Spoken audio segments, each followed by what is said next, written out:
At ikaw naman, Ryan, tanggalin mo na ang uniform mo at ang ID dahil tanggal ka na.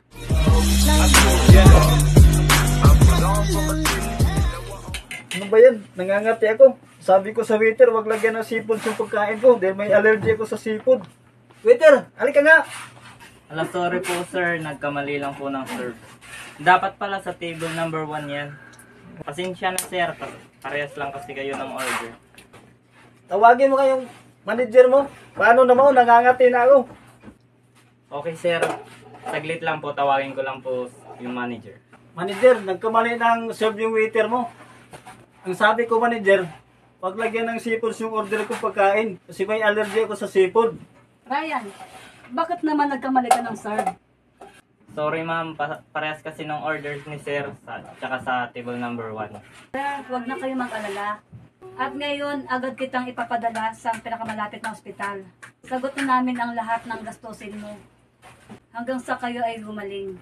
At ikaw naman, Ryan, tanggalin mo na ang uniform mo at ang ID dahil tanggal ka na. Pero madam, baka pwede mo pa akong bigyan ng isa pang pagkakataon. Kakagraduate ko lang sa kursong cook. At kailangan ko lang po ng pera. Para mabayaran ko yung taong hiniraman ko. Para ako makapag-aral at makapag-graduate. Ryan, pasensya ka na kasi nakapag-desisyon na ako. Tanggal ka na. Ang sakit naman nangyari sa akin.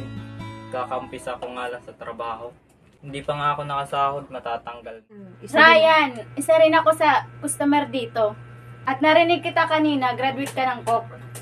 Tamang-tama, magbubukas rin ako ng restaurant. At kailangan kita bilang manager.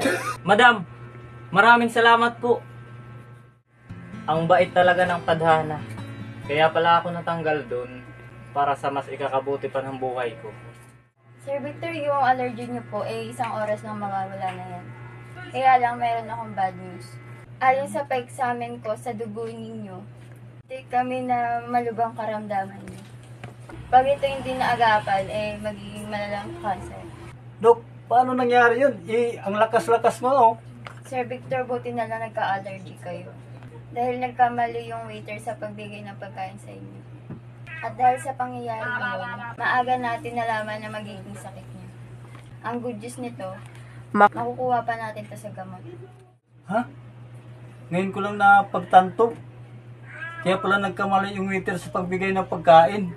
Para pala sa ikakabuti ng buhay ko.